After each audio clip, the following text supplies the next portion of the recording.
तो सबसे पहले मेरा जो सजेशन रहेगा आप लोगों से वो क्या रहेगा, एक जनरल सजेशन है, स्पेसिफिक सब्जेक्ट स्पेसिफिक नहीं है। पहला जो मेरा सजेशन है मेरे भाई वो कंसिस्टेंसी एंड रेगुलरिटी है। जो मैंने काम किया था वो मैंने ये किया था कि एक पेपर में मैंने लिख लिया था मेरे पास कितने दिन बचे हैं। जैसे मान लीजिए मेरे पास 100 दिन बचे हैं, तो मैंने क्या किया कि पेपर में लिख के रख लिया 100 दिन उल्टी गिनती में, 100, 99, 98, 97 ऐसे करके।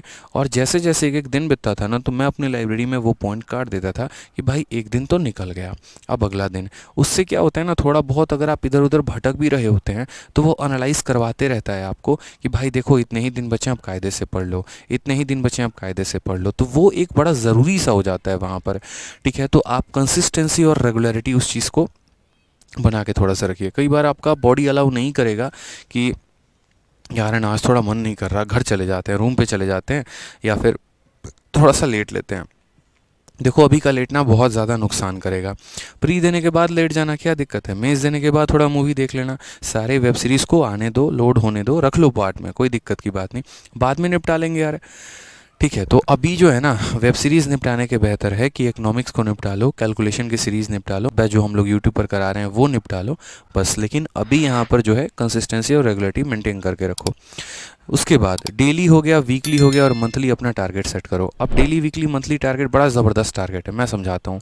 जैसे मानो कि ये हो जाता था, या तो आज रात मैं कल सुबह पूरे दिन मैं क्या करने वाला हूँ, मैंने उसका टारगेट बना लिया। या फिर जैसे मान लीजिए कि सुबह सुबह मैं उठाऊँ, तो मैंने सुबह सुबह ही डिसाइड कर लिया कि आज मुझे इंग्लिश में इतना पढ़ना है, रीजनिंग में इतना पढ़ना है, जीएस में इतना पढ़ना है, वोकैब में इतना पढ़ना है। और इस तरीके से मेरा ये टारगेट है कि हाँ 50-50-50 क्वेश्चंस लगाने हैं।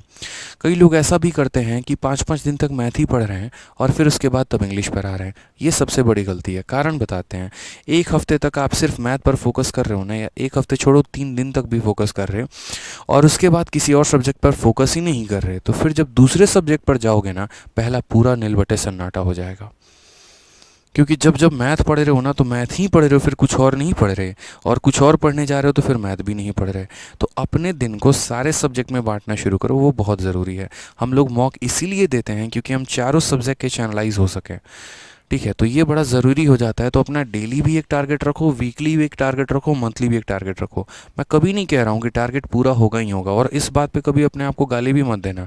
कई लोगों की बड़ी आदत हो जाती है, पता है क्या, अपने आप को चमेट लगाना शुरू कर देंगे, बोलना शुरू कर देंगे, मतलब ठीक है यार, सेल्फ रिस्पेक्ट रखो उस चीज़ की। क्यों बोलना और गाली देना शुरू कर देंगे। टारगेट बनाया, कंप्लीट ही नहीं हुआ। अब टारगेट ऐसा भी मत बना दो यहाँ पे कि जो ना आपसे और ना आपके फ्यूचर जनरेशन किसी से वो पॉसिबल ही नहीं हो पाए। मतलब आप पता है टारगेट भी ऐसे बना लोगे जैसे मानो एक हफ्ते में 7 चैप्टर खत्म मैथ के। मेरे भाई 7 दिन में एक चैप्टर खत्म होता है, एक हफ्ते में 7 चैप्टर खत्म नहीं होते। 7 दिन में एक चैप्टर होता है, 7 दिन में 7 नहीं होते। अब चाहे कितना भी टारगेट बना लो, लिखने को तो कुछ भी लिख लोगे, बट वो हो नहीं पाएगा पूरा यहाँ पे। तो एक प्रैक्टिकल टारगेट रखो कि हाँ हम इसे पूरा करें, ताकि जब वो पूरा होगा ना तो अंदर से खुशी होगी और आत्मविश्वास बढ़ेगा। हाँ यार चलो, मेरा एक छोटा सा प्यारा सा टारगेट पूरा हो गया, अब मैं अपना नेक्स्ट टारगेट दूंगा, फिर मैं अपने आप को नेक्स्ट टारगेट दूंगा। तो वो बड़ा ज़रूरी होता है यहाँ पे। कभी भी टारगेट का 100% अचीव नहीं होता है, बट कोशिश करो कि 100% तक करने की, ताकि 90% तो हो ही जाए। तो इसलिए फालतू के टारगेट मत लिखना। गुरुकुल में आज भी मैं नीचे एक रूम है 110 नंबर करके, मैं वहाँ रहता था, और आज भी है ना उसके ऊपर एक टारगेट लिखा हुआ है जो मैंने सबसे पहली बार दिया था। मेरी आदत होती थी पेपर पे लिख के रख देना सामने, और दीवालों पे रख के रख देना। तो ये प्रिपरेशन स्टेज में आपको बता रहा हूँ, और कई सारे टॉपर करते भी हैं ये काम। ठीक है, तो वो चीज़ रखो कि अपने टारगेट पर फोकस रखो, और रिवीजन बहुत करो। आप लोगों की एक और प्रॉब्लम है, परसेंटेज पढ़ के प्रॉफिट लॉस पे जाओगे, पूरा का पूरा नीलबट्टे सन्नाटा हो जाएगा। अरिथमेटिक पढ़ के एडवांस पे जाओगे, पूरा पिछला गायब हो जाएगा। आए दिन आप वोकैबुलरी याद तो कर रहे हो, पीछे से भूलते चले जा रहे हो। 4 बार पूरा का पूरा जीएस पढ़ लिया, लेकिन पूरा ख़त्म है। तो ये चीज़ें पता है कैसे आती हैं, टच में रहती हैं तब जब आप रिवाइज़ कर रहे होते हैं। किसी एक दिन बैठो, सैटरडे को बैठो, संडे को बैठो, बैठकर पूरा का पूरा रिवाइज़ करो। कई बार, ज़्यादा नहीं करना है। अभी जैसे मुझे बहुत अच्छा लगा, हमारे कंटेंट टीम में ही एक काम करते हैं विकास करके, उनका इस बार मैथ में 90 आउट ऑफ 90 है। ठीक है, मेंस की बात करें तो मैं देख रहा था कि वो बैठ के चुपचाप जो है पूरा जो मैं एप्लीकेशन पे बैच में पढ़ाता हूँ, मिक्सचर वाला शीट था, क्लास नोट्स को बैठ के पूरा रिवाइज़ करे थे। मैंने कहा ये क्या कर रहे हो? कुछ नहीं सर, बस ऐसे ही 15 मिनट टाइम बचा हुआ था, तो मैंने सोचा ये मिक्सचर वाली पूरी क्लास नोट्स रिवाइज़ कर लेता हूँ, इससे पूरा मिक्सचर रिवाइज़ हो जाएगा। तो शॉर्ट टर्म भी प्रैक्टिस होता है, शॉर्ट टर्म भी रिविजन होते हैं। जैसे मैंने पहले भी एक इंग्लिश के लिए एप्लीकेशन बताया था, एसएससी इंग्लिश क्विज़ एक एप्लीकेशन है। अक्सर क्या होता था कि जैसे ऑटो में हम लाइब्रेरी जा रहे हैं, ऑटो से वापस आ रहे हैं, ठीक है, तो मैंने वहाँ पर क्या किया कि इस एप्लीकेशन को डाउनलोड कर लिया। अब 10 से 15 मिनट जैसे मानो मुझे मिले, तो मैंने इसके अंदर सिनोनिम्स की प्रैक्टिस कर ली, एंटोनिम की प्रैक्टिस कर ली, यहाँ पे वोकैब की और ज़्यादा प्रैक्टिस हो गई। फ्री में मिल रही हैं चीज़ें, तो एक्यूमुलेट करो। एक ऑनलाइन तैयारी करके एप्लीकेशन था, वो ऑनलाइन तैयारी एप्लीकेशन पर करंट अफेयर बहुत ज़्यादा मिलता था, तो मैंने क्या किया कि वहाँ पर जो है फ्री में करंट अफेयर वहाँ से तैयारी करना शुरू कर दी। जो हमारा आरजी विक्रमजीत एप्लीकेशन है, हमारे आरजी विक्रमजीत एप्लीकेशन पे शायद आपको पता नहीं है, करंट अफेयर की डेली पीडीएफ डलती है। आप एप्लीकेशन को डाउनलोड करो और एप्लीकेशन से वहाँ से जो है डेली का डेली करंट अफेयर पढ़ो वहाँ पे।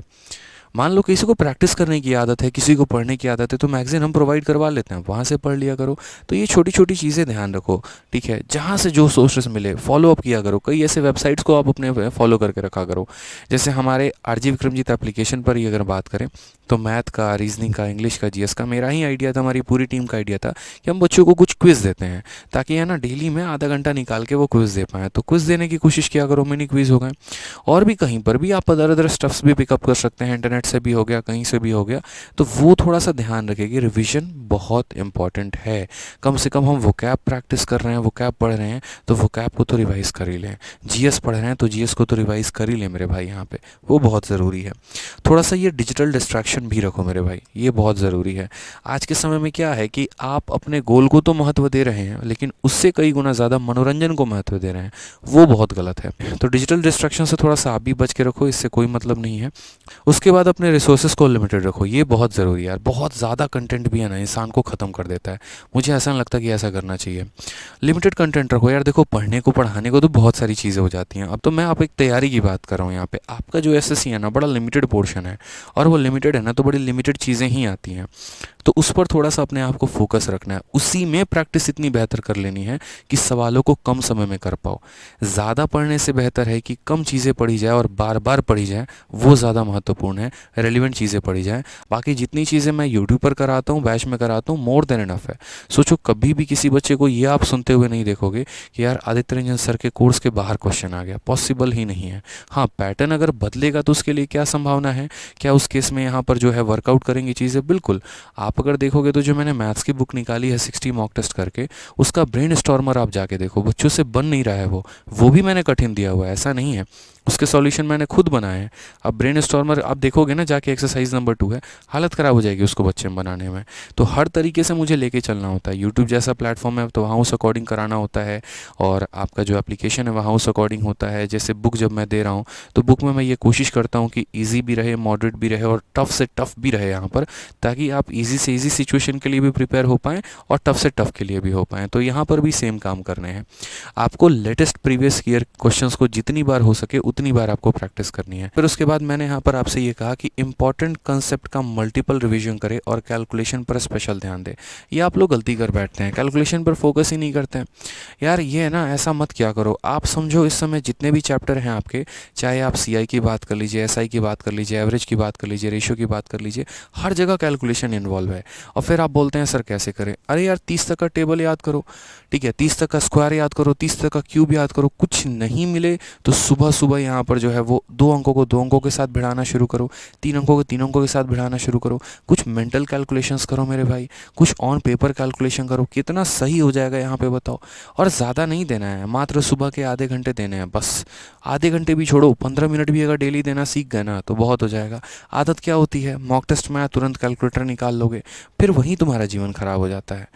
क्या फ़ायदा पूरा क्वेश्चन करने का जब आपका कैलकुलेशन हो ही नहीं रहा है टाइम पर? तो फ़ायदा ही नहीं ना। तो वो सीखिए आप यहाँ पर, ठीक है। तीसरा यहाँ पर ये जो मैं सबसे इंपॉर्टेंट बात बोलूँगा, और इस चीज़ के फेवर में मैं शुरू से रहा हूँ और आगे भी रहूँगा, कि मॉक टेस्ट रेगुलर देना है और उसकी मेरे भाई डिटेल में एनालिसिस करनी है। आप मॉक टेस्ट को हल्के में लेके मत जाइए। पूरे दिन में अगर आपकी अच्छी तैयारी है तो पूरे दिन में एक मॉक टेस्ट दे सकते हैं। थोड़ी कम अच्छी तैयारी है तो ऑल्टरनेट डे पर मॉक टेस्ट दे सकते हैं। थोड़ी और कम तैयारी है तो हफ्ते में तो एक मॉक टेस्ट दीजिए, लेकिन हाँ, मॉक टेस्ट देना है है तो देना है। मॉक टेस्ट से क्या फ़ायदा होता है, बहुत सारी चीज़ें ऐसी हैं जो सीखने को आपको मिल रही होती हैं यहाँ पे। ठीक है, ठीक है। जैसे मान लीजिए कि जीएस में गलती हो गया तो मॉक टेस्ट आपको ये बताते रहता है मेरे भाई कि आपको उस चीज़ को कितनी बार और प्रिपेयर करके चलना है। जैसे मान लीजिए कि पॉलिटी के क्वेश्चन गलत हो रहे हैं तो ये तो पता चलेगा ना यार कि पॉलिटी पढ़ना है। स्टैटिक जीके गलत हो रहा है तो ये तो पता चलेगा ना कि स्टैटिक जीके पर और मेहनत करनी है। वोकैब के क्वेश्चंस गलत हो रहे हैं तो भाई वोकैब पर काम करना शुरू करोगे। इसीलिए मॉक टेस्ट रेगुलर फॉर्मेट में देना है। मैं कई बार कहता हूँ कि अगर आपको अपनी औकात जाननी है ना तो मॉक दे के देखो। वहाँ पर है ना 10,000 लोगों ने या 1 लाख लोगों ने मॉक दिया होगा और उस 1 लाख में अगर आप 10,000 आ रहे हो तो सोचो आप तो ऐसे ही वैकेंसी के बाहर हो। अगर एक प्लेटफॉर्म में आपका रैंक 10,000 है तो सारे प्लेटफॉर्म को मिला दिया जाए तो आप कहाँ पर स्टैंड अप करेंगे। तो वो बहुत ज़रूरी है आपको यहाँ पर अपने आप को थोड़ा सा उस फॉर्मेट में लेके आना।